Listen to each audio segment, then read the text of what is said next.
శ్రీమాత్రే నమః. బిడ్డా, బాధపడినా పర్వాలేదు, కానీ ఎవ్వరి ముందు కూడా భయపడకు. ఎందుకు అనేంటి ఎవరూ పట్టించుకోరమ్మా.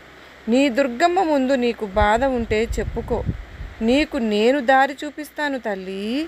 ఏమి జరిగినా ముందుకు కదులుతూ ఉండు. కోల్పోయిన నిన్ను నీవు కలుసుకుంటావు. నీకు నచ్చిన నీవుగా మారే తీరుతావు. నీ ఎదుటివారి తప్పులను నువ్వు భరించినంతకాలం వాళ్లకు నువ్వు మంచిదానివే. ఎప్పుడైతే నువ్వు వాళ్ళని సరిదిద్దుకోవాలి అని అనుకుంటావో, అప్పుడు నీలో నుంచి నీకే తెలియని లోపాలను ప్రపంచానికి మరో రకంగా చూపిస్తారు. అప్పటి వరకు నీపై చూపించిన ప్రేమానురాగాలన్నీ కూడా మరుగున పడిపోతాయి. ఇదే తల్లి ఇప్పటి మనుషుల తీరు. నీకు నేనున్నాను కదా, నీ దుర్గమ్మ ఉండగా నీకెందుకు తల్లి భయం? నీకు నేను ఆశీర్వాదాలు ఇస్తున్నాను తల్లి.